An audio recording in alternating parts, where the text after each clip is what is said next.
Tamu ransel biasa, dibungkam saat resepsionis difitnah. Tapi di balik penyamaran, rahasia besar akan mengubah segalanya. Penasaran? Yuk, like, subscribe, dan komen absen dulu sebelum kita mulai. Layar LED setinggi 3 meter itu menampilkan grafik yang menanjak sempurna. Garis biru tua yang mewakili kepuasan tamu, nyaris menyentuh angka 98%. Di sebelahnya, efisiensi operasional, bersinar di angka 95%. Ruang rapat di lantai 40 menara kencana itu dingin dan senyap, hanya suara presentasi analis kinerja yang terdengar monoton. Narji, 27 tahun, mengusap wajahnya. Ia benci rapat-rapat ini.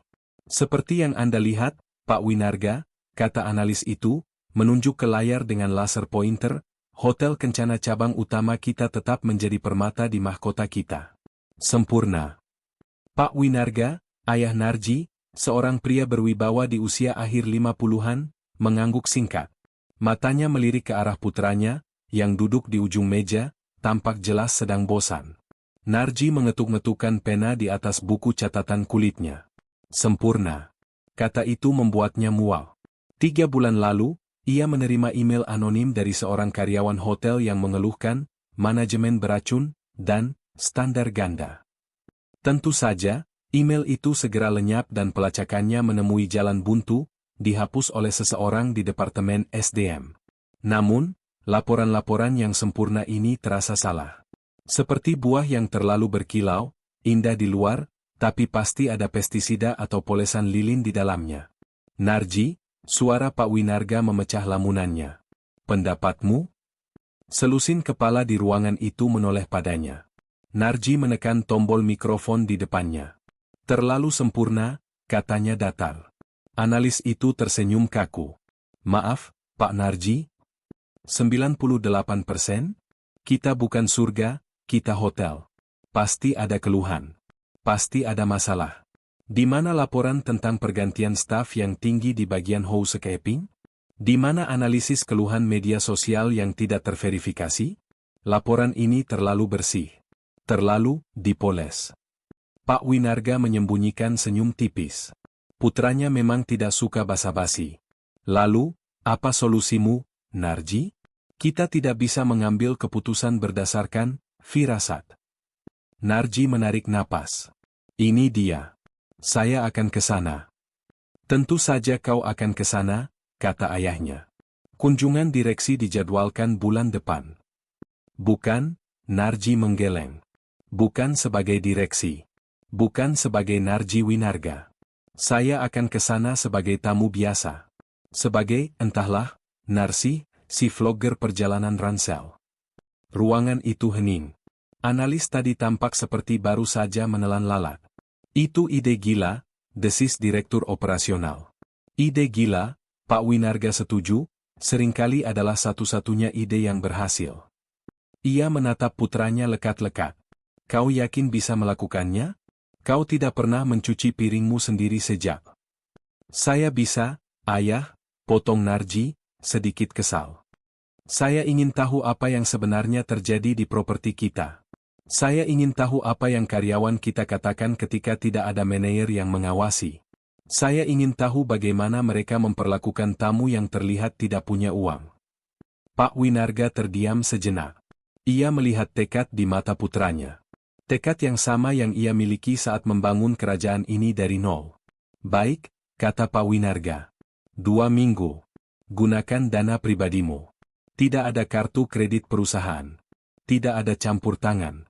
Kau masuk sebagai hantu, dan kau keluar sebagai hantu. Tunjukkan padaku apa yang tidak bisa ditunjukkan oleh laporan seharga puluhan juta ini. Terima kasih, ayah. Satu hal lagi, tambah Pak Winarga, suaranya berubah serius. Jika kau ketahuan, atau jika kau membuat kekacauan, aku tidak akan mengakuimu. Narji menyeringai. Adil. Rapat dibubarkan. Saat ruangan itu kosong, Narji berdiri menatap jendela, memandang ke bawah ke arah Hotel Kencana cabang utama yang megah di kejauhan.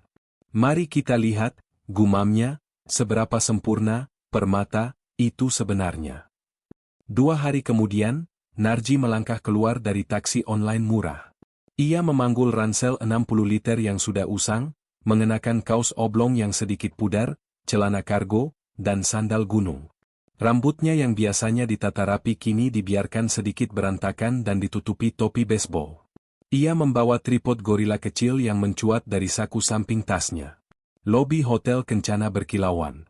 Lantai marmernya memantulkan cahaya dari lampu gantung kristal raksasa yang mendominasi ruangan. Aroma white tea dan ginger yang menjadi ciri khas hotel tercium lembut. Beberapa tamu berjas mahal melintasinya tanpa melirik sedikit pun. Narji merasa seperti hantu. Sempurna. Ia berjalan menuju meja resepsionis yang panjang dan megah. Ada 2 resepsionis yang bertugas. 1. Seorang wanita muda dengan riasan tebal dan senyum kaku, sedang asyik menatap layar ponselnya di balik monitor komputernya. Matanya melirik Narji sekilas, menilai penampilannya dari atas ke bawah, lalu kembali ke ponselnya. Itu pasti Cynthia, pikir Narji, mencocokkan dengan foto staf yang ia hafal. Yang kedua, seorang wanita dengan seragam yang rapi, rambut disanggul sederhana, dan senyum yang tampak tulus. Name tag-nya bertuliskan, Deniah. Saat Narji mendekat, Deniah langsung mengangkat kepalanya. Matanya tidak memancarkan penilaian, hanya keramahan yang waspada. Selamat sore, Pak. Selamat datang di Hotel Kencana. Ada yang bisa saya bantu? Sore. Saya mau check-in. Atas nama Narsih, kata Narji, sengaja menggunakan nada yang sedikit canggung. Deniah mengetik di komputernya. Ah, iya. Bapak Narsih. Reservasi untuk kamar deluxe selama 3 malam, melalui aplikasi perjalanan? Ya. Betul. Tepat saat itu, seorang wanita paruh baya yang mengenakan perhiasan mencolok membanting tas tangannya ke meja di sebelah Narji. Saya sudah menunggu 5 menit, bentaknya, bukan pada Deniah, tapi pada Cynthia yang terkejut dan buru-buru menyembunyikan ponselnya. Maaf, Ibu, kata Cynthia, tergagap. Kunci kamar saya tidak berfungsi. Lagi. Ini sudah kedua kalinya hari ini. Hotel macam apa ini? Saya bayar mahal di sini. Cynthia tampak panik. Sebentar, Bu, saya cek. Tidak perlu dicek. Beri saya kunci baru. Sekarang. Sebelum Cynthia sempat berbuat salah lebih jauh, Deniah menoleh ke wanita itu dengan tenang. Narji mengamatinya. Deniah tidak terlihat takut, dia terlihat fokus. Mohon maaf yang sebesar-besarnya atas ketidaknyamanannya, Ibu, kata Deniah dengan suara rendah dan menenangkan. Ini sama sekali tidak bisa diterima. Boleh saya tahu nama dan nomor kamar Ibu? Kamala. 1205. Baik, Ibu Kamala, kata Deniah, sambil tangannya dengan cepat memprogram kunci baru. Ini kunci baru untuk Anda, sudah saya perbarui sistemnya. Dan sebagai permintaan maaf kami, saya sudah mengatur agar poin loyalitas Ibu ditambahkan 5.000 poin untuk kunjungan berikutnya. Dia menyerahkan kunci itu. Apakah ada hal lain yang bisa saya bantu? Mungkin minuman selamat datang selagi menunggu? Wanita itu, yang tadinya seperti banteng mengamuk, tampak sedikit melunak. HMPH, lain kali pastikan benar. Ia menyambar kunci itu dan pergi. Cynthia mendengus pelan. Rewel banget. Deniah tidak menanggapi. Dia kembali menatap Narji, senyumnya kembali seketika, seolah insiden tadi tidak pernah terjadi. Maaf menunggu, Pak Narsih. Ini kunci kamar Anda, 305. Semoga Bapak menikmati masa menginap di sini. Saat Narji mengambil kunci, seorang pria bersetelan mahal berjalan cepat melintasi lobi. Dia tinggi, rambutnya disisir ke belakang dengan pomade mengilap, dan dia memancarkan aura arogansi. Dia adalah Pak Abbas, manajer front office. Dia melihat insiden dengan Ibu Kamala dari jauh. Dia tidak melerai. Dia hanya berhenti sejenak, merapikan dasinya di depan cermin pilar, lalu berjalan lurus ke kantornya tanpa sepatah kata pun kepada stafnya. Narji mencatat semuanya. Deniah yang kompeten, Cynthia yang malas, dan Pak Abbas yang tidak peduli. Laporan 98% itu mulai terlihat seperti lelucon. Narji menghabiskan sisa hari itu dengan menjadi vlogger. Ia merekam pemandangan dari jendelanya, lumayan, mengeluhkan harga minibar, keterlaluan, dan memuji room service, lambat, tapi makanannya enak. Semuanya ia rekam dengan kamera kecilnya, memberikan komentar yang jujur namun dibuat-buat terdengar seperti backpacker yang baru pertama kali menginap di hotel mewah.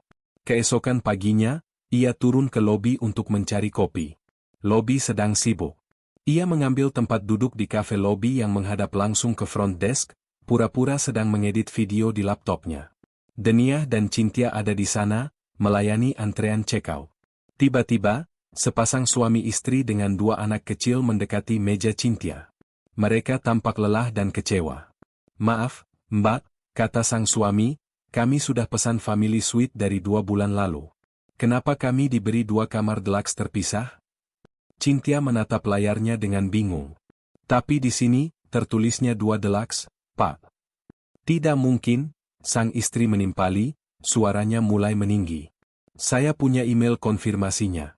Anak-anak saya masih kecil, kami tidak bisa tidur terpisah." Cynthia mulai panik. "Tapi, Bu, family suite kami penuh malam ini. Ada rombongan." "Saya tidak peduli. Saya pesan duluan. Ini emailnya." Wanita itu menyodorkan ponselnya. Narji memperhatikan dari kejauhan. Denia, yang baru saja menyelesaikan satu tamu, melirik ke arah Cynthia. Wajah Denia sedikit menegang. Dia jelas tahu apa yang terjadi. Narji menduga Cynthia lupa memblokir kamar suite itu dan kamar itu terisi oleh reservasi lain. Kesalahan fatal. Sebelum situasi meledak, pintu kantor di belakang meja terbuka dan Pak Abbas keluar. Dia pasti mendengar keributan itu. "Ada masalah apa ini?" tanyanya, suaranya tajam. Dia tidak bertanya pada Cynthia, yang jelas-jelas sedang menangani tamu. Dia menatap lurus ke arah Denia. "Pak Abbas," kata Denia, mencoba mengambil alih, "tampaknya ada overbook di kamar family suite untuk." "Lagi?" potong Pak Abbas, suaranya cukup keras hingga beberapa tamu di lobi menoleh. Wajahnya merah. "Denia, bukankah sudah saya bilang untuk selalu cek ulang reservasi VIP? Rombongan dari kementerian itu prioritas. Kenapa bisa bentrok?" Denia membeku. Narji bisa melihat dari tempatnya duduk bahwa Cynthialah yang sedang memegang reservasi tamu itu, bukan Denia. "Pak," kata Denia pelan, "saya rasa ini bukan." "Saya tidak mau dengar alasan," bentak Pak Abbas. "Anda tahu betapa pentingnya rombongan itu? Anda membahayakan reputasi hotel ini. Keteledoran macam apa ini?" Sang suami istri yang tadinya marah kini tampak canggung, terperangkap dalam drama internal hotel. Cynthia menunduk, pura-pura sibuk mengetik, jelas lega bukan dia yang kena semprot. Narji mengepalkan tangannya di bawah meja. Ini adalah ketidakadilan yang terang-terangan. Pak Abbas bahkan tidak repot-repot mencari tahu siapa yang salah. Dia hanya perlu kambing hitam, dan tampaknya Denia adalah pilihan favoritnya. "Maafkan saya, Pak Abbas," kata Denia akhirnya, suaranya bergetar sedikit tapi tetap teguh. Dia menelan harga dirinya. "Ini kesalahan saya. Saya akan coba perbaiki." Dia kemudian beralih ke tamu yang kebingungan itu. "Bapak dan Ibu, saya minta maaf atas nama Hotel Kencana. Izinkan saya mencari solusi. Kami memang tidak memiliki suite malam ini, tapi bagaimana jika kami berikan 2 kamar deluxe yang saling terhubung, connecting rooms, gratis extra bed untuk anak-anak, dan sarapan gratis penuh selama Anda menginap? Saya pribadi akan memastikan kamarnya disiapkan sekarang." Pasangan itu berdiskusi sejenak. "Baiklah," kata sang suami, "tapi kami sangat kecewa." "Saya mengerti, Pak. Sekali lagi saya minta maaf." Saat Denia sibuk mengatur kamar baru, Pak Abbas memberinya tatapan membunuh terakhir. "Nanti temui saya di ruangan saya.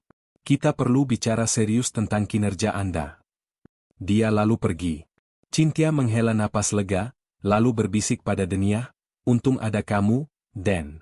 Aku tadi panik banget." Denia hanya mengangguk, wajahnya pucat. Narji menghentikan rekaman di kameranya. Senyum, vlogger-nya telah lama hilang. Dia baru saja menyaksikan langsung racun yang dibicarakan email anonim itu. Laporan 98% itu bukan hanya polesan, itu adalah kebohongan besar. Malam itu, Narji memutuskan untuk berjalan-jalan di sekitar hotel, merekam beberapa cuplikan malam untuk vlog-nya. Pukul 10 malam, hujan deras tiba-tiba turun, mengubah jalanan menjadi sungai kecil dalam hitungan menit.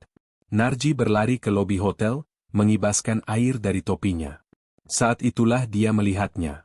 Di seberang jalan, di halte bus yang remang-remang, sesosok tubuh mungil berbalut seragam hotel sedang meringkuk kedinginan. Itu Denia. Dia jelas sudah menunggu lama. Narji ragu sejenak. Jika dia terlibat, dia bisa merusak penyamarannya. Tapi bayangan wajah pucat Denia pagi tadi, saat menanggung kesalahan Cynthia, melintas di benaknya.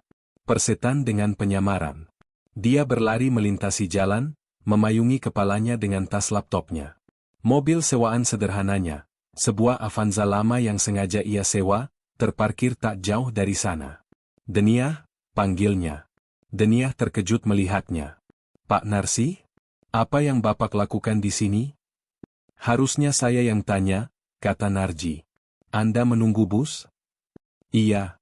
Tapi sepertinya terlambat karena hujan, katanya sambil menggigil. Ayo, kata Narji, membuka kunci mobilnya dari jauh.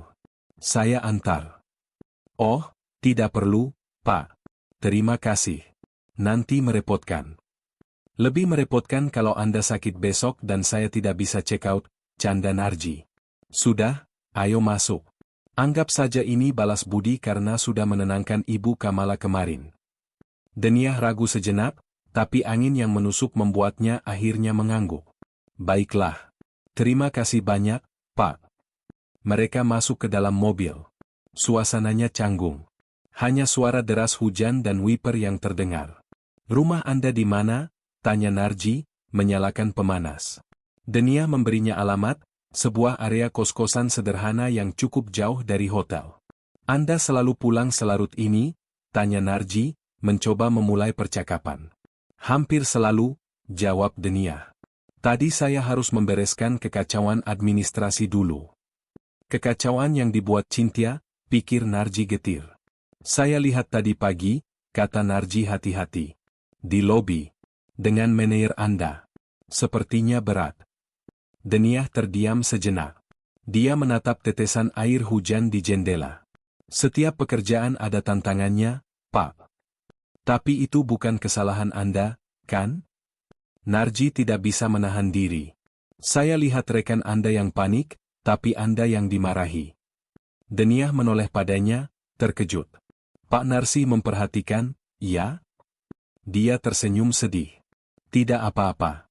Dalam tim, kadang-kadang kita harus saling menutupi. Yang penting tamunya mendapat solusi. Tapi manajer Anda. Pak Abbas, memang seperti itu, potong Denia. Dia sangat peduli pada citra hotel. Tekanannya tinggi. Saya mengerti. Narji tertegun. Setelah dipermalukan di depan umum, wanita ini masih mencoba memahami atasannya. Tidak ada kepahitan dalam suaranya, hanya kelelahan. Kenapa Anda mau bertahan? Tanya Narji. Saya suka dunia perhotelan, Pak, kata Denia, matanya sedikit berbinar. Saya suka bertemu orang baru, suka membuat hari seseorang menjadi lebih baik. Rasanya, memuaskan ketika tamu yang datang dengan lelah bisa tersenyum saat mereka pergi. Lagi pula, saya harus membantu keluarga saya.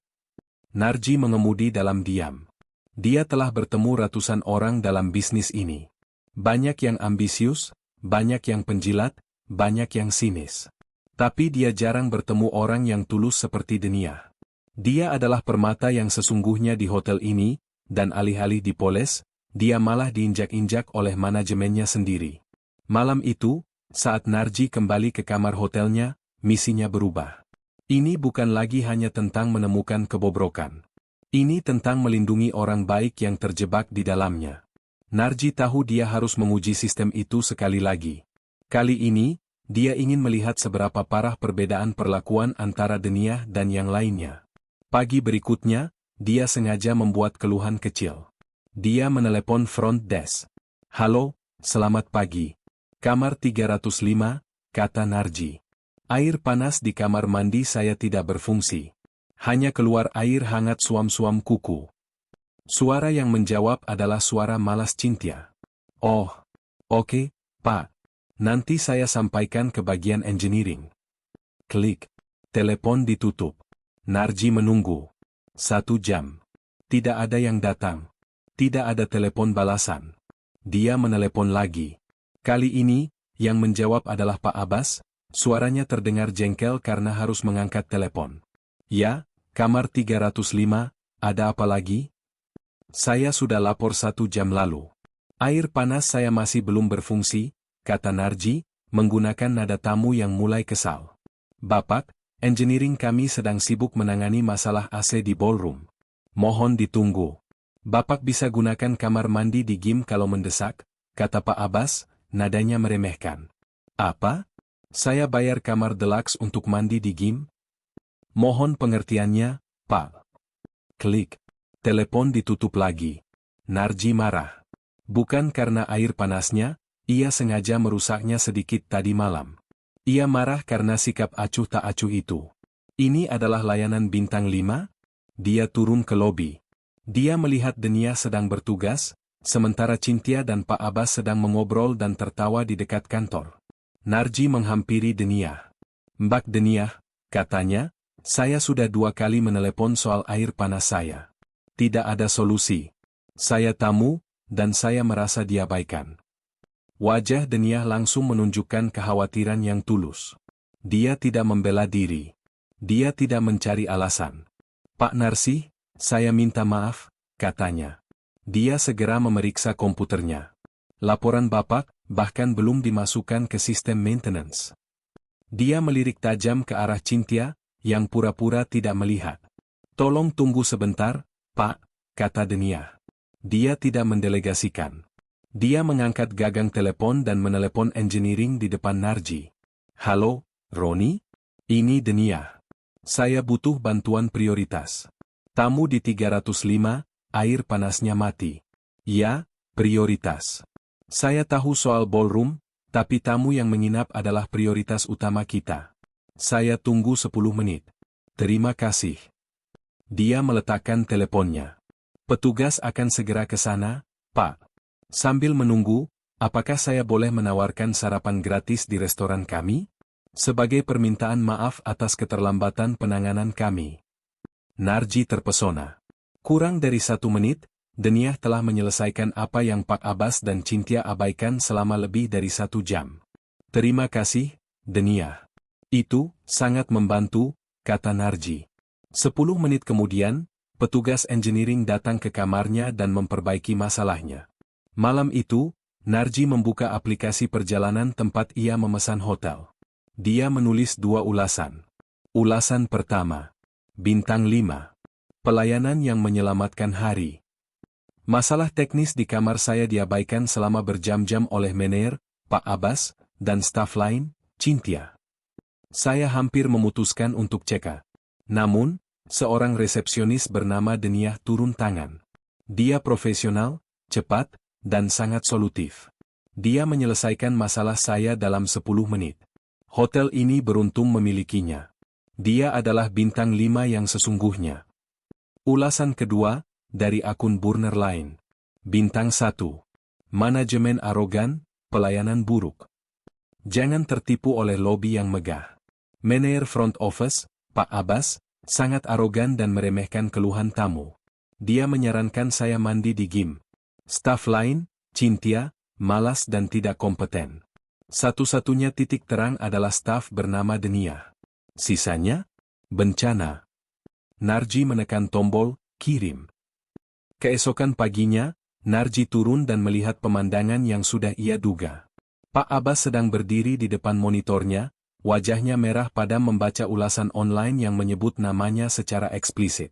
Dia kemudian berbalik, menatap Denia, yang sedang sibuk melayani tamu, dengan tatapan penuh kebencian. Narji menyesap kopinya. Dia telah mengintervensi. Dan tanpa sadar, dia baru saja mengecat target yang lebih besar di punggung Denia. Ulasan bintang 1 itu meledak seperti bom klorin di kolam renang lobi. Keesokan paginya, suasana di front desk terasa tegang. Pak Abbas telah dipanggil oleh General Manager, yang jelas mendapat tekanan dari kantor pusat, dan wajahnya kini sepucat marmer lobi. Dia tidak bisa memarahi Narji, sang tamu pembawa masalah. Tapi dia bisa melampiaskannya pada orang lain. Denia, bentaknya saat lobi sedang sepi. Denia, yang sedang merapikan brosur, segera menghampiri. Ya, Pak. Ulasan bintang 5, desis Pak Abbas, matanya memicing. Hebat sekali. Kamu sekarang terkenal. Apa kamu yang memintanya menulis itu? Tentu saja tidak, Pak, kata Denia, terkejut. Saya hanya. Atau mungkin kamu memberikan pelayanan ekstra pada tamu ransel itu, sindirnya keji. Wajah Denia memerah, campuran antara malu dan marah. Pak Abbas, saya tidak akan pernah. Sudah, jangan banyak bicara, potongnya. Gara-gara temanmu itu, sekarang saya yang kena masalah. Satu ulasan buruk itu menghapus 100 ulasan bagus. Sekarang, kerja yang benar. Di sisi lain meja, Cynthia menyaksikan semua itu dengan senyum tipis. Dia juga kena semprot karena namanya disebut, tapi melihat Denia yang dipermalukan membuatnya sedikit terhibur. Sok cari muka, batin Cynthia. Mentang-mentang dipuji tamu, sekarang dia pikir dia siapa. Keiri hatian Cynthia memuncak siang itu. Sebuah rombongan turis VIP dari Jepang dijadwalkan check-in. Ini adalah grup besar yang sensitif terhadap waktu. Pak Abbas telah mewanti-wanti bahwa segala sesuatunya harus sempurna. Cynthia ditugaskan menyiapkan keycard untuk seluruh rombongan, 20 kamar plus 1 presidential suite. Denia sedang sibuk menangani keluhan billing dari tamu lain di telepon back office. Terminal komputernya di front desk dibiarkan menyala, masih login dengan akunnya. Cynthia melirik ke kiri dan ke kanan. Pak Abbas sedang rapat. Lobi sepi. Ini kesempatannya. Dengan cepat, dia pindah ke terminal Denia. Dia membuka program kunci, memvalidasi 20 kamar standar. Lalu saat memprogram Presidential Suite, dia sengaja memilih otorisasi gagal dan mengaturnya agar menonaktifkan kunci master untuk lantai itu. Dia menyimpan perubahan itu di bawah lock Denia. Lalu, dia kembali ke terminalnya sendiri seolah tidak terjadi apa-apa. 1 jam kemudian, rombongan VIP itu tiba. Kekacauan terjadi seketika. Kunci ini tidak berfungsi, keluh pemandu wisata mereka. Tidak ada satupun kunci kamar standar yang bisa membuka. Dan kunci suite saya juga mati, timpal pemimpin rombongan.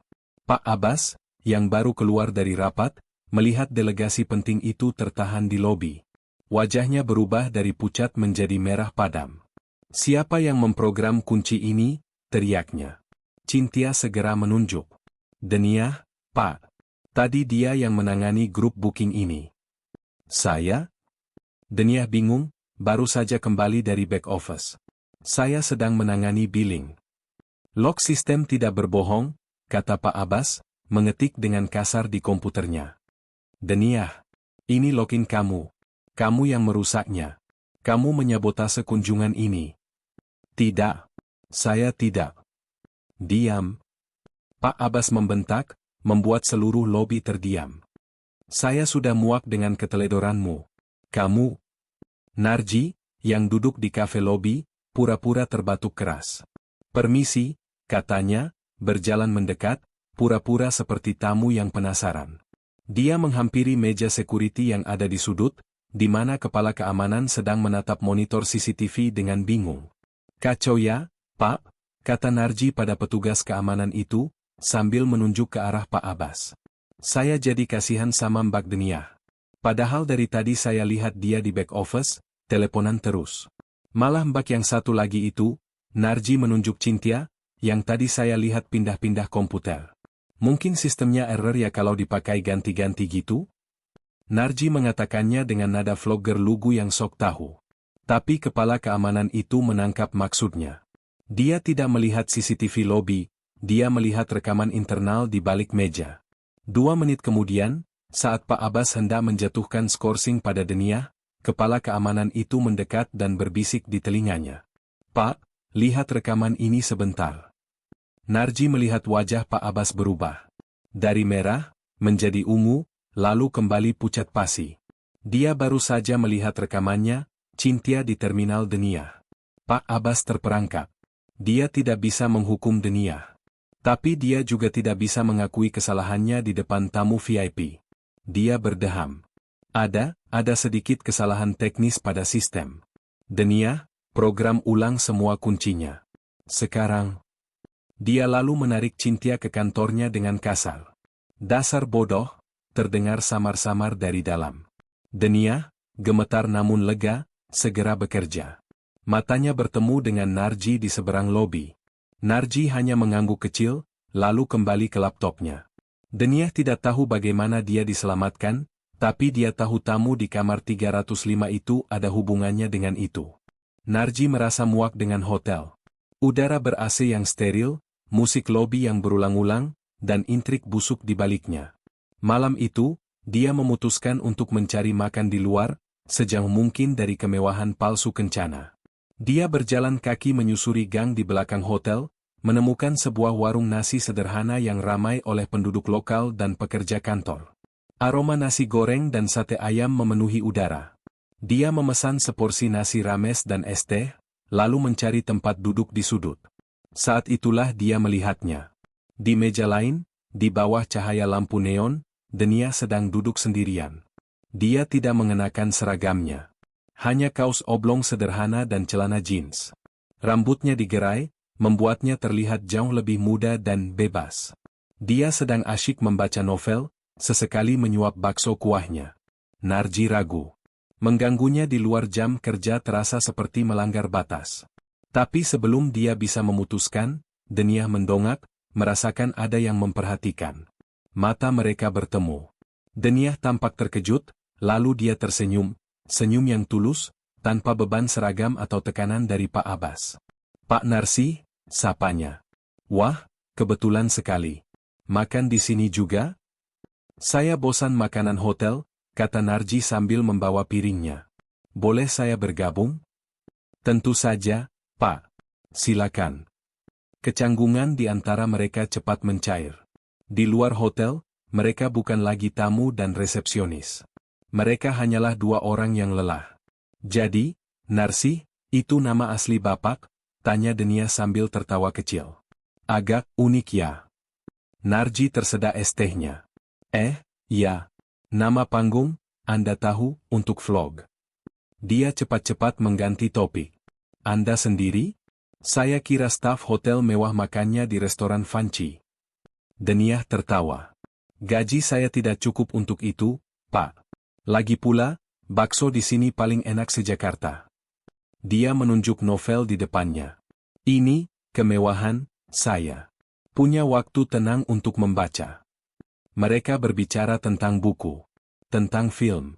Tentang keluarga Denia di desa, yang dia biayai dengan gajinya.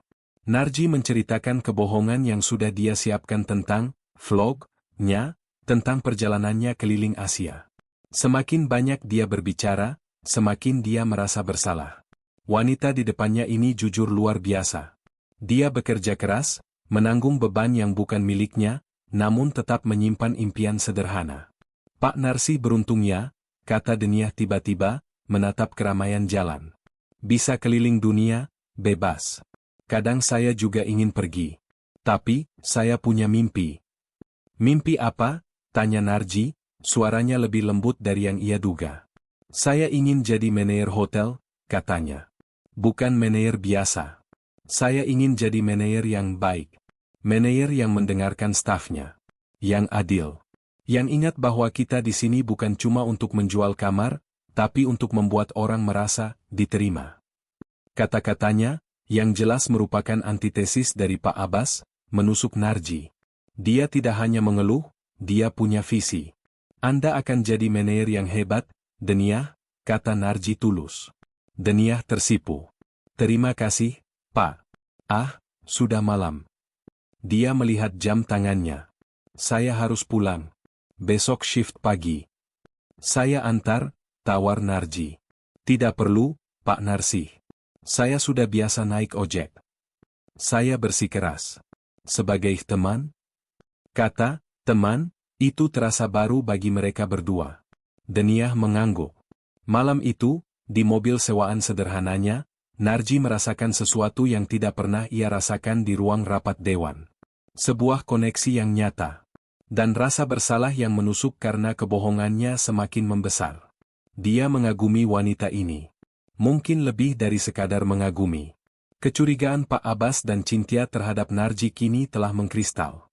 Ulasan Bintang 1. Insiden kunci VIP yang diselamatkan olehnya. Dan sekarang, beberapa staf housekeeping melaporkan melihat Pak Narsih mengantar Deniah pulang tadi malam. Bagi mereka, ini bukan lagi kebetulan. Ini adalah konspirasi. Dia bukan vlogger, kata Pak Abbas kepada Cynthia di ruangannya. Lihat dia. Dia selalu mengamati. Dia selalu ada saat ada masalah. Dan dia jelas-jelas melindungi Deniah. Dia pasti auditor dari kantor pusat. Mata-mata. Cynthia mengangguk ngeri. Jadi, Deniah itu informannya? Dia yang membocorkan semua kelemahan kita? Pasti, bentak Pak Abbas. Mereka bekerja sama untuk menyingkirkan kita. Ulasan itu, sabotase sistem, semua itu perbuatan mereka. Lalu kita harus bagaimana, Pak? Pak Abbas tersenyum licik. Kalau dia mata-mata, dia sedang mencari masalah, kan? Baiklah. Kita beri dia masalah. Kita buat dia sangat tidak nyaman sampai dia menyerah dan pergi. Dan kita buat Deniah tidak bisa membantunya. Pelecehan yang sistematis pun dimulai. Keesokan paginya, Narji memesan room service untuk sarapan. Pesanannya hilang dari sistem. Ketika dia menelepon untuk menindaklanjuti, pesanannya baru datang 1,5 jam kemudian, dalam keadaan dingin. Dia meminta kamarnya dibersihkan.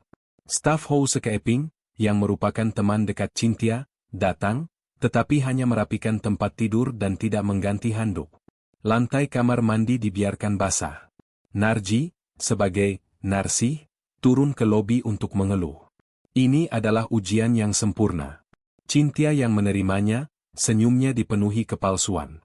Oh, maaf sekali, Pak Narsih. Ada masalah apa lagi? Nada suaranya jelas menyindir. Kamar saya tidak dibersihkan dengan benar. Handuk saya kotor. Sarapan saya dingin. Ini layanan macam apa? Kata Narji, memainkan perannya sebagai tamu yang kesal. Maaf, Pak, kata Cynthia dengan nada dibuat-buat sabar. Mungkin Bapak vlogger jadi ekspektasinya terlalu tinggi? Ini hotel, Pak, bukan istana pribadi. Ini adalah sebuah tantangan.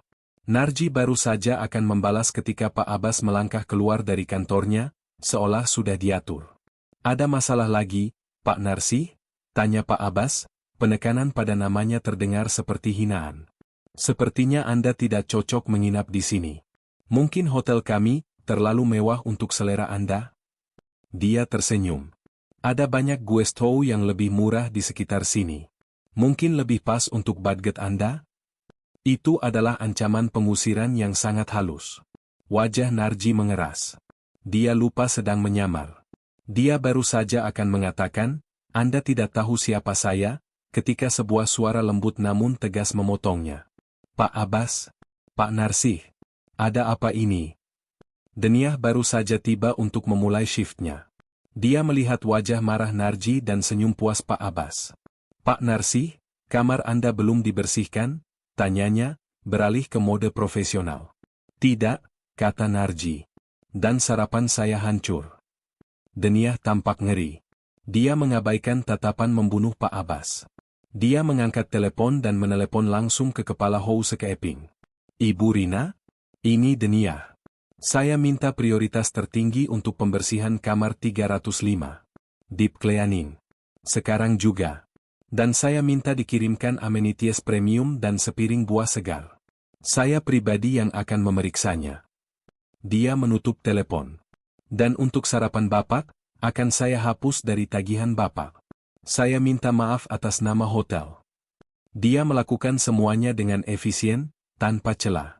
Pak Abbas tidak bisa berkata apa-apa. Di depan tamu, dia tidak bisa menghentikan stafnya yang sedang memberikan servis recovery. Tapi matanya berkilat. Bagi Pak Abbas, ini adalah bukti terakhir. Deniah tidak hanya melayani tamu. Dia secara terbuka menentang manajernya untuk melindungi mata-mata itu. Keduanya harus disingkirkan. Malam itu, kantor Pak Abbas terasa pengap. Hanya lampu meja yang menyala. Dia dan Cynthia sedang menyusun rencana. Pelecehan halus tidak berhasil, mata-mata itu dan pelindungnya terlalu tangguh. Kita harus memisahkan mereka, kata Pak Abbas, suaranya rendah. Gimana caranya, Pak? Tanya Cynthia, sambil memoles kukunya. Kita singkirkan sumber masalahnya. Deniah. Dipecat?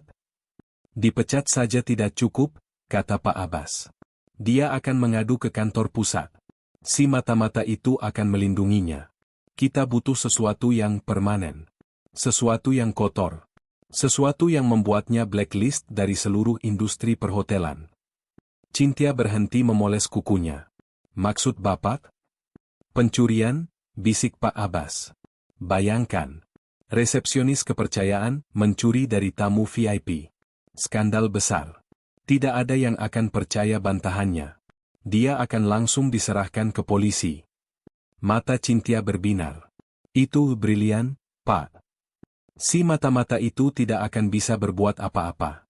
Jika dia membelanya, dia akan dicurigai sebagai kaki tangannya. Dia akan terpaksa mundur. Dan kita, Pak Abbas tersenyum, akan terlihat seperti manajer yang tegas yang berhasil menangkap pencuri. Mereka mulai menyusun detailnya. Kita perlu tamu yang bisa bekerja sama, kata Cynthia. Gampang, kata Pak Abbas. Ingat Ibu Kamala? Yang suite-nya bermasalah tempo hari? Dia check-in lagi lusa. Dia punya bisnis sampingan yang sering dititipkan di hotel ini, dan saya yang menjamin keamanannya selama ini. Dia punya utang budi padaku. Dia akan melakukan apa yang saya minta. Lalu barangnya? Dompet. Berisi uang tunai dan sebuah kalung berlian, kata Pak Abbas. Kita akan gunakan kalung itu. Sesuatu yang kecil dan mudah diselipkan. Diselipkan kemana? Tasnya? Loker, kata Pak Abbas. Loker staff. Narji merasa resah. Misinya sudah jelas, mengumpulkan bukti korupsi dan manajemen yang buruk. Dia sudah punya banyak. Rekaman audio Pak Abbas yang menghina tamu, rekaman video Cynthia yang meninggalkan meja selama jam sibuk, catatan room service yang hilang. Tapi hatinya tidak tenang. Perasaannya terhadap Deniah berkembang lebih cepat dari yang ia duga. Makan malam di warung bakso itu mengubah segalanya. Dia bukan lagi sekadar objek yang harus diselamatkan. Dia nyata. Dia baik. Dan dia dalam bahaya besar. Cara Pak Abbas dan Cynthia memandangnya hari ini, itu bukan lagi sekadar iri atau kesal. Itu adalah kebencian murni. Narji tahu orang-orang seperti mereka tidak akan berhenti pada pelecehan kecil. Aku harus mengeluarkannya dari sini, pikir Narji. Malam itu, pukul 11, dia mengambil keputusan. Persetan dengan penyamaran. Persetan dengan pengumpulan bukti lebih lanjut. Keselamatan Deniah lebih penting. Dia akan meneleponnya, memintanya bertemu di luar hotel, di tempat yang aman. Dia akan menceritakan semuanya. Siapa dia sebenarnya. Bahwa dia adalah pewaris Hotel Kencana. Bahwa dia akan melindunginya.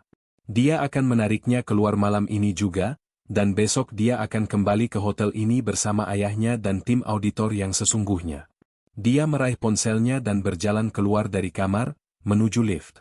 Saat dia menunggu lift, pintu servis tires, tangga darurat staf, di sebelahnya sedikit terbuka. Dia mendengar suara-suara berbisik. Narji otomatis membeku, melangkah mundur ke dalam bayangan koridor. Itu suara Pak Abbas dan Cynthia. Pokoknya, pastikan kamu taruh kalung itu di lokernya setelah dia pulang besok, kata Pak Abbas. Gimana kalau lokernya dikunci, Pak?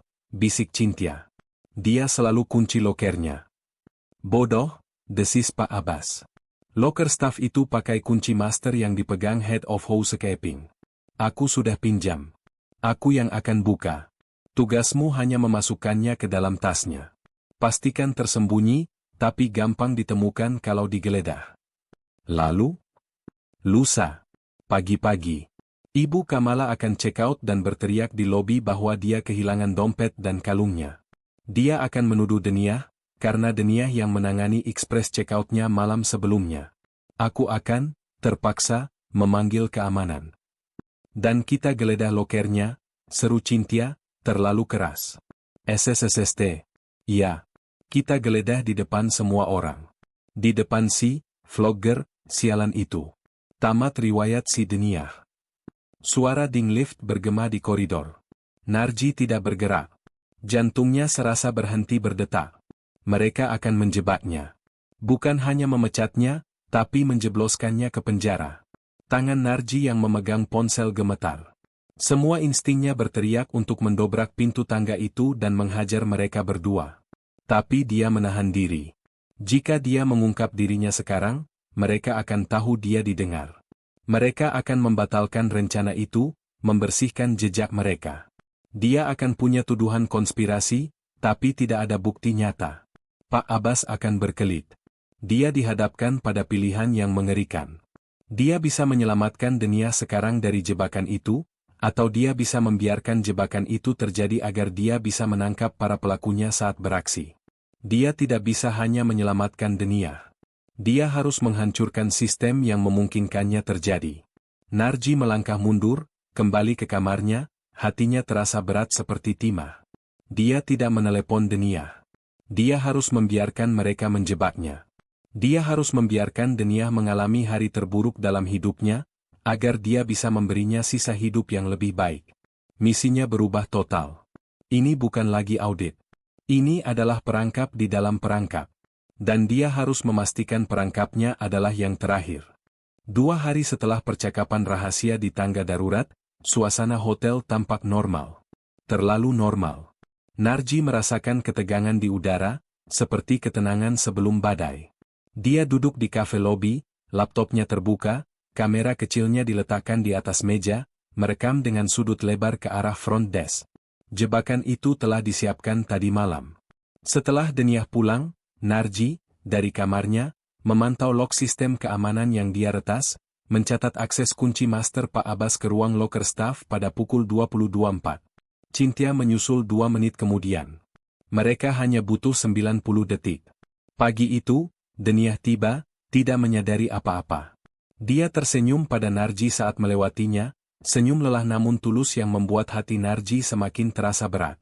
Tepat pukul 10, saat lobi mulai ramai oleh tamu yang hendak check out, Ibu Kamala tiba. Dia berjalan ke meja, di mana Denia sedang bertugas. "Saya mau check out," katanya ketus. "Baik, Ibu Kamala. Kamar 1205, ya," kata Denia, mulai mengetik. "Semoga Ibu menikmati kunjungan Ibu kali ini." "Menikmati?" Suara Ibu Kamala tiba-tiba naik 1 oktav. "Menikmati bagaimana? Saya baru saja sadar dompet saya hilang." Denia membeku. "Hilang, Bu? Di mana?" "Di kamar saya. Tadi malam masih ada," teriak Ibu Kamala, menarik perhatian seluruh lobi. Narji menekan tombol rekam di ponselnya di bawah meja, untuk audio yang lebih jernih. "Saya ingat sekali," lanjut Ibu Kamala. "Dompet kulit buaya warna merah. Isinya uang tunai 15 juta dan kalung berlian saya. Kalung peninggalan ibu saya." Pak Abbas keluar dari kantornya, seolah-olah baru mendengar keributan itu. Wajahnya dipenuhi kekhawatiran yang dibuat-buat. "Ada apa ini, Ibu Kamala? Kenapa ribut-ribut?" "Hotel Anda mempekerjakan pencuri," jeritnya. "Saya dirampok." "Tenang, Bu. Kami akan panggil keamanan untuk." "Saya tahu siapa pelakunya," potong Ibu Kamala, jarinya teracung lurus ke wajah Denia yang pucat pasi. "Dia. Tadi malam dia menelepon kamar saya, katanya untuk konfirmasi express checkout. Dia pasti mendengar saya menghitung uang." Itu adalah kebohongan yang sangat spesifik dan sangat menghancurkan. "Ibu, saya tidak." Denia tergagap. Dia menatap Pak Abbas, mencari bantuan. Tapi mata Pak Abbas dingin. "Denia," katanya dengan nada serius, "ini tuduhan yang sangat berat. Ibu Kamala adalah tamu VIP kami. Apakah Anda tadi malam menghubungi beliau?" Saya hanya konfirmasi billing, Pak. Sesuai prosedur." "Jadi Anda mengaku menghubunginya?" desak Pak Abbas. "Tapi saya tidak mengambil apa-apa. Saya bersumpah." Mata Denia mulai berkaca-kaca. "Kita tidak bisa hanya mengandalkan sumpah," kata Pak Abbas, suaranya kini terdengar ke seluruh lobi. "Ini menyangkut reputasi Hotel Kencana." Narji menyaksikan semuanya, jemarinya terkepal erat hingga buku-buku jarinya memutih. naskahnya berjalan sempurna. Bajingan. Untuk membersihkan nama baik hotel, dan juga nama baik Anda, Deniah, kata Pak Abbas, kami terpaksa harus melakukan prosedur standar.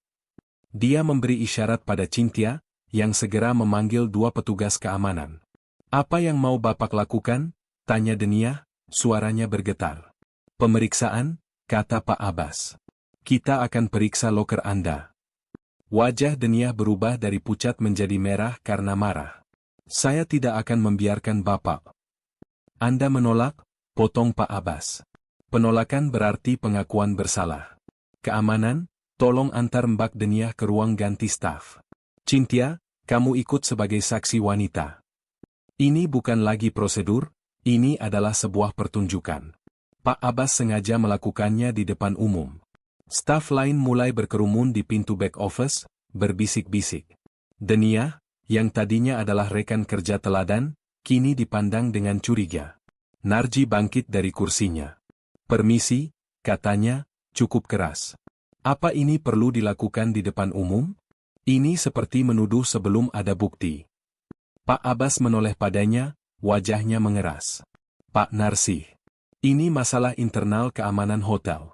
Saya hargai kepedulian Anda pada staf kami, dia melirik sinis ke Deniah, tapi mohon jangan ikut campur. Narji menatap Deniah. Maafkan aku, batinnya. Aku harus membiarkan ini terjadi. Dia terpaksa mundur. Di ruang loker, suasananya pengap. Deniah berdiri mematung, diperhatikan oleh 2 petugas keamanan, Cynthia, dan Pak Abbas. Silakan buka loker Anda, Deniah, perintah Pak Abbas. Dengan tangan gemetar, Deniah memutar kombinasi kuncinya. Klik.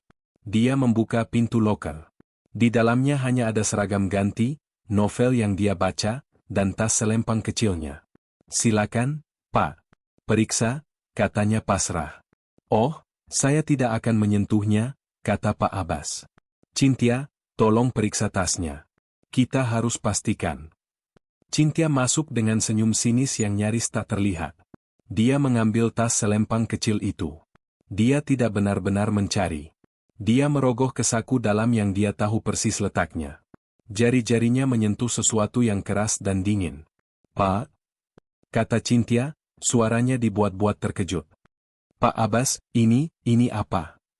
Perlahan, dia menarik tangannya keluar. Sebuah kalung berlian berkilauan di bawah cahaya lampu neon ruangan itu. Kalung itu menjuntai dari jari-jarinya. Ruangan itu hening seketika. Deniah menatap kalung itu. Napasnya tercekat di tenggorokan. Itu bukan punya saya, bisiknya. Suaranya pecah. Saya tidak tahu itu apa. Saya tidak pernah. Ya Tuhan, Deniah, kata Pak Abbas, suaranya dipenuhi kekecewaan palsu yang menjijikkan. Saya benar-benar tidak menyangka. Saya dijebak.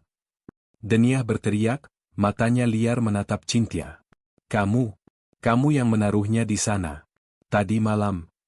Cynthia mundur selangkah, berpura-pura takut. Deniah, jangan menuduh sembarangan. Semua orang lihat aku baru masuk bersamamu. Bukan, Pak Abbas? Tolong percayai saya. Deniah memohon. Pak Abbas mengambil kalung itu dengan sapu tangan. Dia mengangkatnya tinggi-tinggi. Barang buktinya jelas. Dia menatap petugas keamanan. Bawa dia ke lobi. Deniah didorong kembali ke lobi, seperti seorang kriminal. Air matanya sudah tidak terbendung. Ibu Kamala masih di sana, menunggu. Ini milik Anda, Bu? Tanya Pak Abbas, menunjukkan kalung itu. Ibu Kamala terkesiap dramatis. Itu dia. Kalung ibu saya. Jadi benar dia yang mengambilnya. Dasar pencuri tidak tahu diuntung. Seluruh tamu di lobi kini menatap Deniah dengan jijik. Deniah, kata Pak Abbas dengan suara lantang, memastikan semua orang mendengar. Anda telah melakukan pelanggaran paling memalukan dalam industri ini. Anda mencuri dari tamu kita. Tidak. Saya tidak melakukannya, isak Deniah. Atas tindakan pencurian ini, lanjut Pak Abbas, mengabaikan pembelaannya, dan demi menjaga nama baik Hotel Kencana, dengan ini saya nyatakan Anda dipecat. Saat ini juga. Kata, dipecat, Itu menggema di lobi yang megah. Deniah ambruk. Bukan berlutut, tapi jiwanya yang ambruk. Semua kerja kerasnya, kejujurannya, impiannya menjadi manajer, hancur dalam sekejap oleh sebuah kalung yang tidak pernah ia sentuh. Keamanan, perintah Pak Abbas. Ambil semua barang pribadinya dari loker. Kosongkan mesnya dalam 1 jam. Dan antar dia keluar dari gerbang properti ini. Pastikan dia tidak menyentuh komputer atau properti hotel apapun. Deniah menatap sekelilingnya dengan putus asa. Rekan-rekan kerjanya yang biasa menyapanya kini membuang muka. Para tamu berbisik-bisik. Lalu matanya terpaku pada satu orang. Pak Narsih. Temannya. Pria yang dia ajak bicara di warung bakso. Pria yang membelanya. Dia berdiri di dekat pilar, tidak melakukan apa-apa. Wajahnya hanya menunjukkan kengerian dan kasihan. Dia tidak membelanya. Dia tidak mengatakan apa-apa. Dia hanya diam. Itu adalah pukulan terakhir bagi Deniah. Rasa pengkhianatan itu terasa lebih menyakitkan daripada tuduhan pencurian itu sendiri. Narji menahan tatapan Deniah. Setiap serat dalam dirinya ingin berteriak, hentikan. Dia tidak bersalah. Saya tahu semuanya. Tapi dia tidak bisa. Belum. Jika dia bergerak sekarang, Pak Abbas dan Cynthia akan lolos dari jerat yang lebih besar. Dia harus membiarkan Deniah membencinya. Bawa dia pergi, kata Pak Abbas. Saat 2 petugas keamanan memegang lengan Deniah dengan kasar dan membawanya pergi, melewati lantai marmer yang biasa ia pel dengan bangga, Narji memalingkan wajahnya. Dia tidak tahan lagi. Dia mematikan rekamannya. Dia baru saja mengorbankan satu-satunya orang jujur di hotel ini untuk memenangkan perang. Dan rasanya seperti kekalahan telak. 1 jam kemudian. Hujan gerimis mulai turun, membuat langit Jakarta yang abu-abu semakin suram. Deniah diusir dari mes karyawan di belakang hotel, hanya dengan 1 koper kecil berisi pakaian dan novelnya. Dia tidak punya tempat tujuan. Dia duduk di trotoar yang basah, di luar gerbang staf, membiarkan hujan membasahi rambut dan seragamnya yang sudah kotor. Dia mencoba menelepon keluarganya, tapi apa yang akan dia katakan? Bahwa dia dipecat karena mencuri? Dia menunduk, bahunya bergetar karena isak tangis yang tertahan. Dia benar-benar sendirian. Sebuah mobil Avanza sewaan yang familiar menepi. Pintu pengemudi terbuka. Narji melangkah keluar, membawa payung. Deniah mendongak, matanya merah dan bengkak. Ada kemarahan di sana. Mau apa lagi, Pak? Desisnya. Mau melihat si pencuri lebih dekat? Narji berjongkok di depannya, memayungi mereka berdua. Wajahnya tidak lagi menunjukkan kengerian pasif seperti di lobi. Wajahnya dipenuhi rasa sakit. Deniah, katanya pelan. Saya lihat apa yang terjadi. Dan saya tidak percaya 1 detik pun. Lalu kenapa Bapak diam saja? Teriak Deniah. Bapak berdiri di sana. Bapak lihat mereka mempermalukan saya. Di sana, sebagai Narsih, si vlogger, apa yang bisa saya lakukan? Kata Narji getir. Melawan manajer hotel? Mereka akan mengusir saya dalam sedetik. Saya tidak punya kuasa. Logika itu masuk akal, tapi tetap saja menyakitkan. Saya mau check out hari ini, lanjut Narji. Saya tidak sudi tinggal semalam lagi di tempat itu. Dia merogoh dashboard mobilnya dan mengeluarkan sebuah amplop coklat tebal. Ini, katanya, menyodorkannya pada Deniah. Deniah menatap amplop itu. Apa ini? Uang tutup mulut? Sedekah? Ini, kata Narji tegas, adalah ganti rugi dari tamu yang sangat kecewa. Saya melihat Anda bekerja. Saya tahu Anda jujur. Hotel itu tidak pantas mendapatkan Anda. Anggap ini dana darurat. Untuk cari tempat tinggal baru. Untuk makan.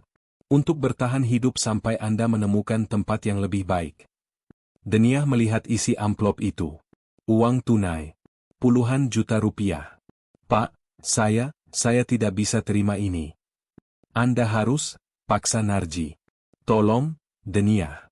Jangan biarkan bajingan-bajingan itu menang. Jangan biarkan mereka menghancurkan Anda. Ambil ini. Bertahanlah. Buktikan mereka salah. Ini bukan sedekah. Ini modal dari seseorang yang percaya pada Anda. Deniah menatap mata Narji, mencari kebohongan. Dia hanya menemukan kesungguhan. Perlahan, tangannya yang gemetar mengambil amplop itu. Dia kembali menangis, tapi kali ini karena alasan yang berbeda. Saya antar Anda ke stasiun bus. Atau kemanapun Anda mau pergi, kata Narji lembut. Malam itu, pemandangannya sangat kontras. Narji tidak check out. Dia hanya pindah kamar. Dari kamar 305, dia pindah ke Presidential Suite di hotel saingannya di seberang jalan. Ruangan itu kini berfungsi sebagai pusat komando perang. Jendelanya menatap lurus ke arah Hotel Kencana, seperti mata seorang predator. Ponselnya panas. Kaos vloggernya telah berganti menjadi kemeja linen mahal. Panggilan pertama, Rina, ini Narji. Aku punya target. Namanya Deniah. Baru saja dijebak atas pencurian di Kencana. Sewa Gintara rekan. Pengacara kriminal terbaik. Aku mau mereka menghubunginya besok pagi. Katakan perwakilan hukum ini pro bono dari Yayasan Keadilan Perhotelan.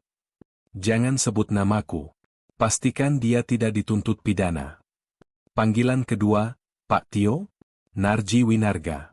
Saya mau data penuh server Kencana Utama. Sekarang. Saya mau rekaman CCTV back office dan ruang locker staff dari 48 jam terakhir. Ya, yang rusak, atau terhapus, sekalipun. Saya tahu Anda punya di backup. Saya juga mau rekaman audio dari sistem kantor Pak Abbas. Ya, yang itu. Panggilan ketiga, Bu Ida, audit forensik penuh. Segera. Semua vendor yang diajukan oleh Abbas Sudrajat. Fokus pada F&B dan maintenance. Dan periksa semua kompensasi tamu VIP atas nama Kamala. Saya curiga ada pencucian uang dan penggelapan dana. Narji menutup telepon. Dia menatap lampu-lampu Hotel Kencana. Narsi, si vlogger sudah pergi.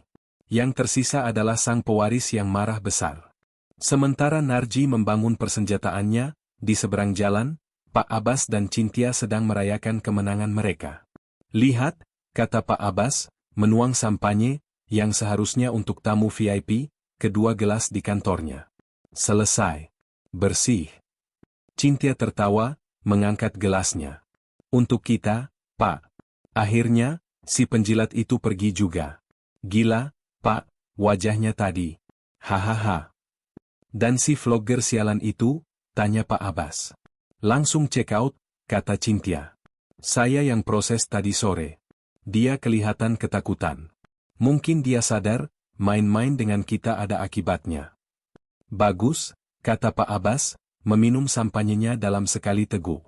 Dia tidak akan mengganggu kita lagi. Si mata-mata amatir itu sudah kalah. Besok, semuanya kembali normal. Mereka tidak tahu bahwa, Narsi, tidak ceka.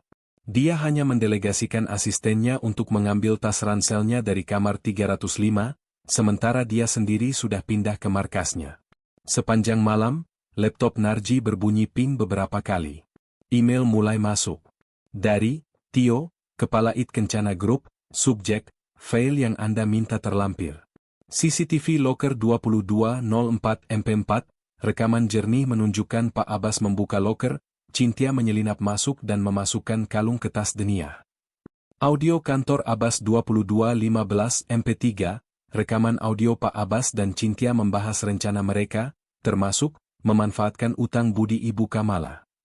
Audio lobby 1005 MP3, rekaman jernih dari teriakan Ibu Kamala dan tuduhan palsunya.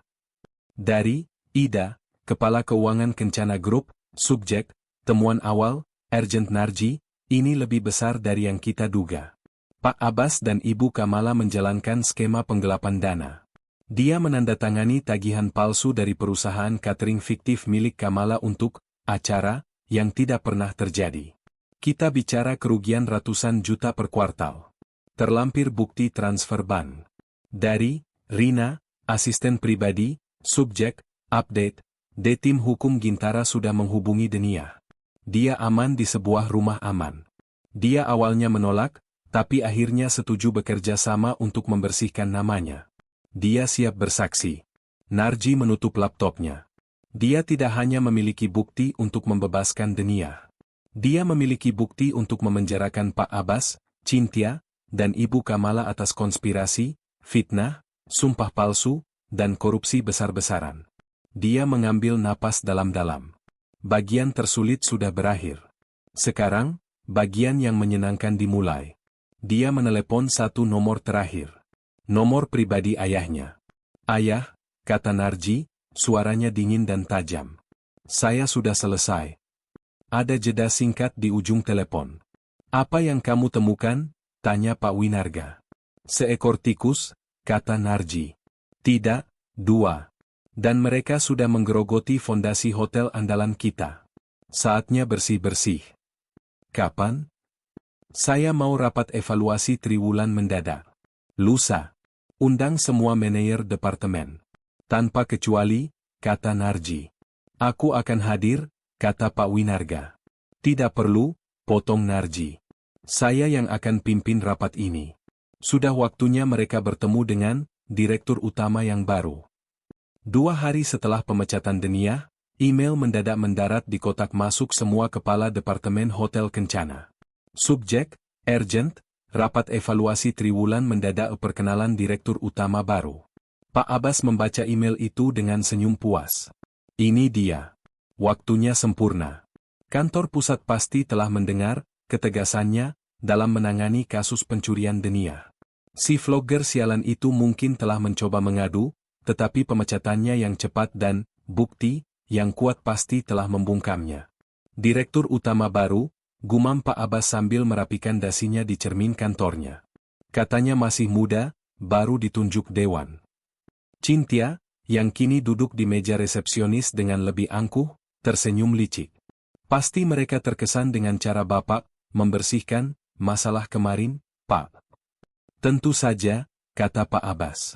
"Inilah yang namanya manajemen krisis. Tegas, cepat, tanpa kompromi." Dia telah menyiapkan presentasi PowerPoint yang memoles kinerjanya, menyoroti penanganan insiden internal sebagai studi kasus kesuksesan. Pukul 9 pagi, ruang rapat utama di lantai penthouse sudah terisi. Semua manajer hadir. Kepala housekeeping, Ibu Rina, yang dihubungi Narji, duduk di belakang dengan wajah tenang yang sulit dibaca. General Manager, YM, Hotel, seorang pria bernama Pak Sadewo, tampak gugup di depan ruangan. Dia belum pernah bertemu direktur utama yang baru ini dan tidak tahu apa yang diharapkan. Pak Abbas dan Cynthia, yang diundang sebagai saksi kunci kesuksesan departemennya, duduk di barisan depan, membawa map laporan tebal. Mereka adalah satu-satunya orang di ruangan itu yang merasa benar-benar santai. Bagi mereka, ini adalah panggung kemenangan. "Baik, selamat pagi semua," Pak Sadewo memulai, suaranya sedikit bergetar. "Seperti yang kita tahu, Dewan telah menunjuk direktur utama baru untuk mengawasi operasional grup. Beliau meminta rapat ini untuk meninjau kinerja kita." Mata Pak Sadewo melirik ke kursi utama di ujung meja yang masih kosong. "Sambil menunggu kedatangan beliau, kita akan mulai dengan laporan performa dari manajer front office, Pak Abbas." Pak Abbas berdiri dengan percaya diri, melangkah ke podium. "Terima kasih, Pak Sadewo." Dia menyalakan proyektor.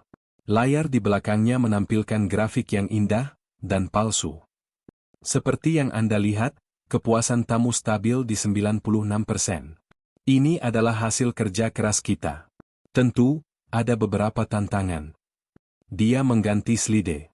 Foto lobi yang ramai muncul. Termasuk insiden keamanan yang sangat disayangkan 2 hari lalu. Seorang staf junior, Denia, terbukti melakukan pencurian terhadap tamu VIP. Wajah beberapa manajer menegang. Pemecatan itu terlalu publik dan terlalu brutal. "Tapi," lanjut Pak Abbas, suaranya meninggi, "situasi ini ditangani dengan ketegasan dan profesionalisme tertinggi. Staf tersebut segera dihentikan, dan barang tamu berhasil dikembalikan. Ini membuktikan bahwa Hotel Kencana tidak memiliki toleransi terhadap kele." Suara pintu utama ruang rapat yang berat dibuka, memotong kalimat Pak Abbas. Semua kepala menoleh. Di saat yang bersamaan, di sisi lain kota, Denia sedang duduk di sebuah apartemen studio yang bersih dan aman. Sehari setelah pemecatannya, dia nyaris menyerah. Uang dari Narsih ada di tasnya, Tapi rasa malunya terlalu besar. Lalu, seorang pria berjas mahal mengetuk pintunya. "Ibu Denia," katanya ramah. "Saya Gintara, dari Gintara Rekan.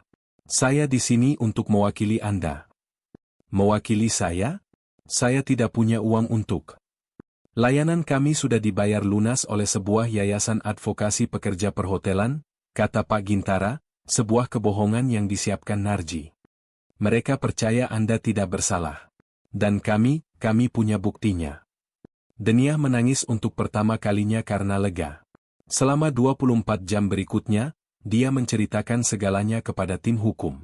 Pagi ini, Pak Gintara memberinya sebuah gaun sederhana namun elegan dan sebuah undangan resmi. "Hotel Kencana mengundang Anda untuk pertemuan klarifikasi," katanya. Denia gemetar. "Ini jebakan? Mereka akan menuntut saya?" "Tidak," kata Pak Gintara, senyumnya menenangkan. "Anda bukan lagi tertuduh, Bu Denia. Anda adalah saksi kunci. Dan hari ini, Anda adalah tamu kehormatan mereka. Ayo, mobilnya sudah menunggu." Sebuah sedan mewah hitam, mobil perusahaan Narji, membawanya ke hotel. Dia masuk bukan lewat pintu staf, tapi lewat lobi utama. Beberapa resepsionis baru menatapnya bingung. Dia terlihat familiar, tapi pakaiannya mahal. Dia tidak diantar ke ruang rapat. Dia diantar ke VIP Holding Lounge pribadi, ruangan yang biasa digunakan untuk para sultan dan selebriti. Teh melati dan kue-kue disajikan untuknya. Saya tidak mengerti," bisiknya pada Pak Gintara. "Anda tidak perlu mengerti," kata pengacara itu, melihat jam tangannya. "Anda hanya perlu menunggu. Pertunjukannya akan segera dimulai."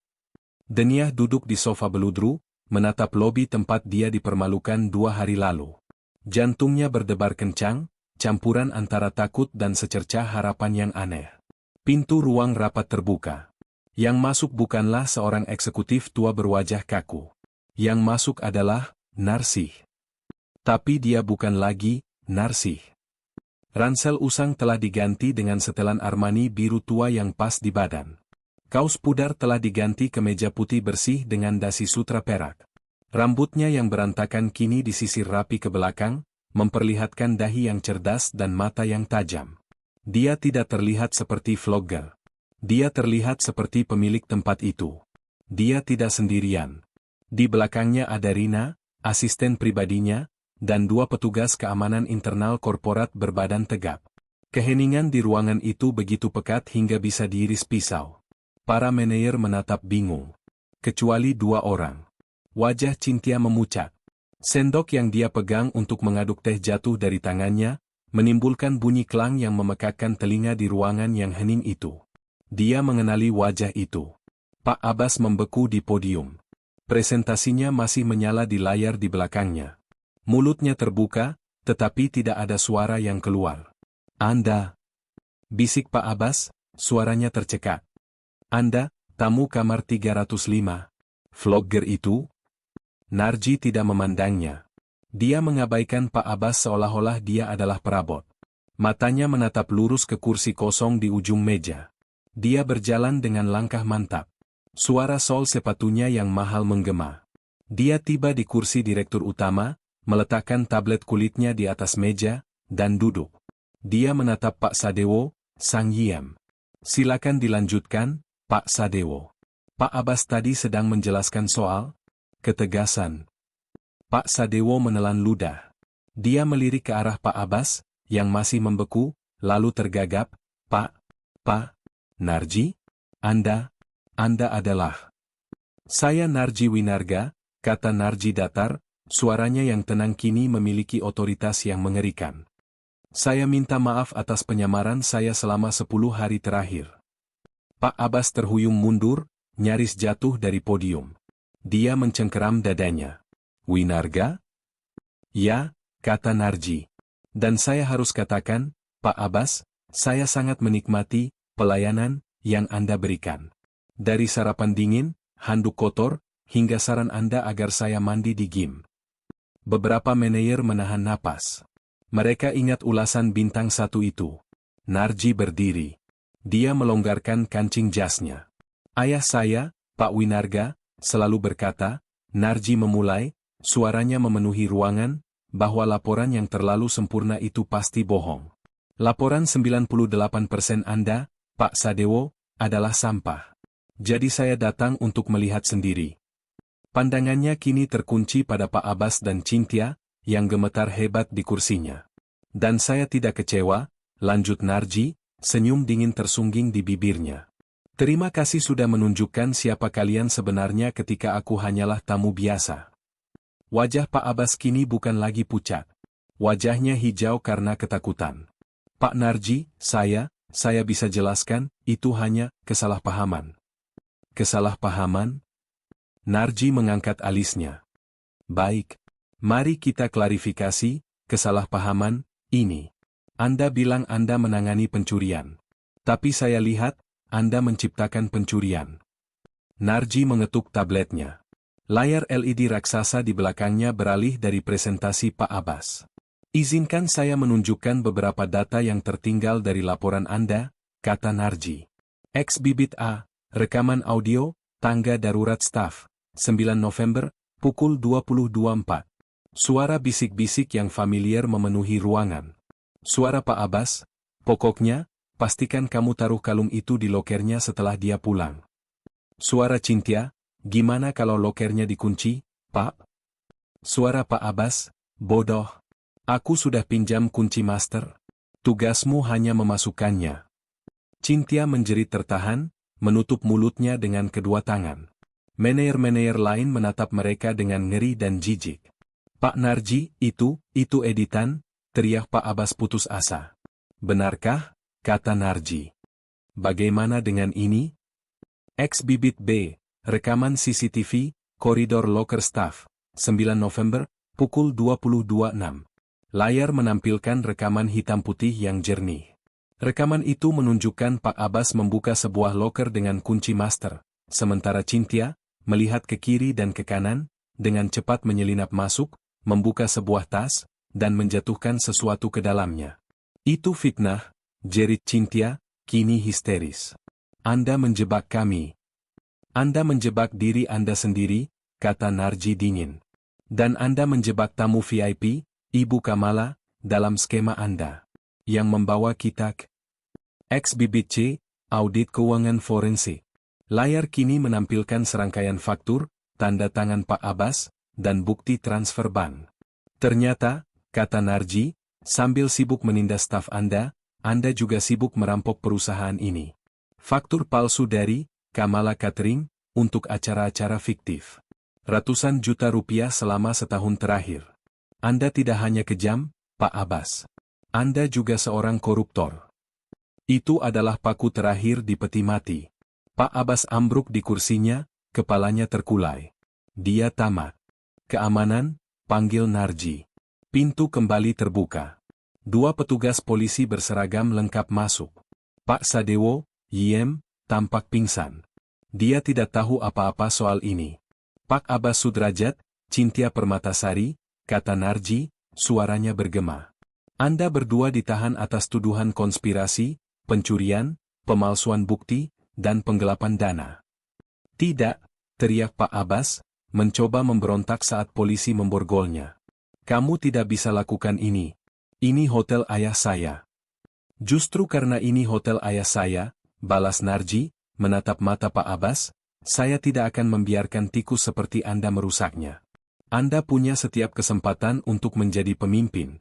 Anda memilih menjadi penjahat. Cynthia lebih menyedihkan. Dia menangis terseduh-seduh. Saya cuma disuruh. Pak Narji, tolong, saya cuma ikut perintah. Saya minta maaf. Narji menatapnya tanpa simpati. Anda menikmati setiap detiknya, Cynthia. Anda ikut menindas, Anda ikut mencuri. Anda juga punya pilihan. Bawa mereka. Saat kedua mantan staf itu digiring keluar ruangan, keheningan yang tegang menyelimuti para manajer yang tersisa. Mereka semua ketakutan. Apakah mereka selanjutnya? Narji kembali ke depan. Dengar semuanya. Ini adalah hari baru di Kencana.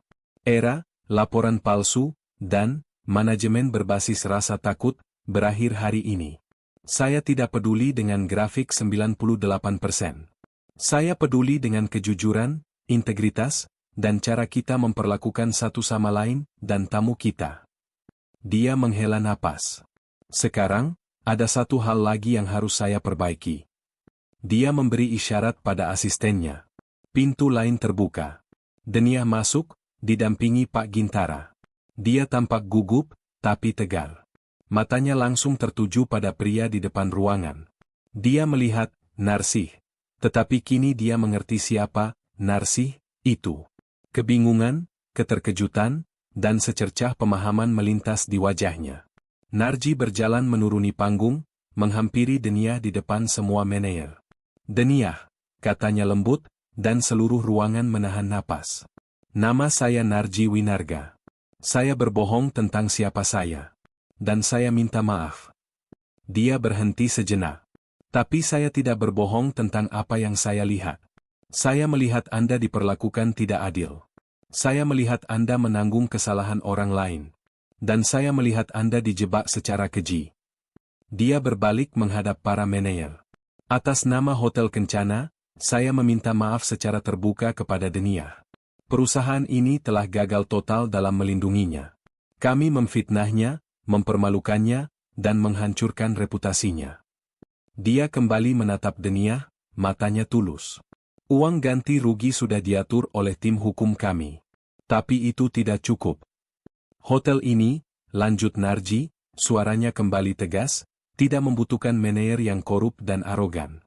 Hotel ini membutuhkan pemimpin yang punya hati. Seseorang yang mengerti bahwa pelayanan bukan soal menjual kamar, tapi soal membuat orang merasa diterima. Dia mengambil jeda dramatis terakhir. Denia, saya melihat Anda bekerja. Saya tahu integritas Anda. Mulai hari ini, Narji mengulurkan tangannya, saya mengangkat Anda sebagai kepala pelayanan hotel, Head of Guest Services, yang baru, efektif segera. Ruangan itu terdiam selama sepersekian detik, lalu meledak dalam tepuk tangan. Para manajer, lega karena bukan mereka yang dipecat, dan tulus mengagumi Denia, berdiri dan bertepuk tangan. Denia menutup mulutnya, air mata mengalir deras. Ini di luar imajinasinya. Pak Narji, saya. Anda pantas mendapatkannya, kata Narji. Selamat datang kembali, Bu Denia. Malam itu, lama setelah rapat selesai dan hotel mulai tenang, Narji dan Denia berdiri di rooftop garden. Denia mengenakan blazer manajer sementara, menatap lampu kota yang berkelip. Saya masih tidak percaya ini nyata, bisik Denia. Percayalah, kata Narji, berdiri di sampingnya. Pekerjaan Anda dimulai besok. Dan itu akan berat. Saya tahu, kata Denia. Dia menoleh pada Narji. Ada satu hal yang tidak saya mengerti. Anda membiarkan mereka melakukannya. Di lobi, Anda melihat saya hancur. Anda tidak melakukan apa-apa. Narji menatap tangannya. Itu adalah hal terberat yang pernah saya lakukan. Saya punya rekaman audio malam sebelumnya. Saya bisa saja menghentikan mereka. Saya bisa saja menyelamatkan Anda dari pemecatan itu. Tapi kenapa tidak? Karena jika saya menghentikan mereka, kata Narji pelan, mereka hanya akan dipecat karena berencana melakukan sesuatu. Mereka akan lolos dari tuduhan penggelapan. Mereka akan bebas mencari mangsa di hotel lain. Saya harus membiarkan mereka menyelesaikan kejahatan mereka, agar saya bisa menghancurkan mereka sepenuhnya. Dia menatap Denia. Saya harus mengorbankan Anda untuk menyelamatkan hotel ini. Dan itu adalah pilihan yang akan saya sesali selamanya. Denia terdiam lama, mencerna semuanya. Jadi, uang yang Anda berikan di luar gerbang. Itu bukan, Narsih, si vlogger, kata Narji. Itu saya, yang merasa bersalah setengah mati. Saya tidak bisa membiarkan Anda hancur. Denia menatap pria di sampingnya. Pria yang telah berbohong padanya, membiarkannya dipermalukan, namun pada akhirnya memberinya keadilan yang tidak pernah ia impikan. Narsih, dia pria yang baik, kata Denia pelan. Dia mengantarku pulang saat hujan dan mendengarkan mimpiku. Saya harap, kata Narji, suatu saat, Anda bisa memaafkan saya karena bukan dia. Deniah tersenyum tipis, senyum tulus pertamanya dalam 3 hari. Saya rasa, saya bisa mulai memaafkannya. Terima kasih, Narji. Narji tersenyum kembali. Awal yang baru telah dimulai. Bukan hanya untuk Hotel Kencana, tapi untuk mereka berdua. Gimana endingnya, guys? Puas banget, kan? Tapi, coba jujur. Kalau kalian di posisi Deniah, apa kalian bisa langsung memaafkan cara Narji yang mengorbankan, dia difitnah dulu demi keadilan yang lebih besar? Komen di bawah, maafkan, atau sulit maafkan? Ditunggu pendapat kalian.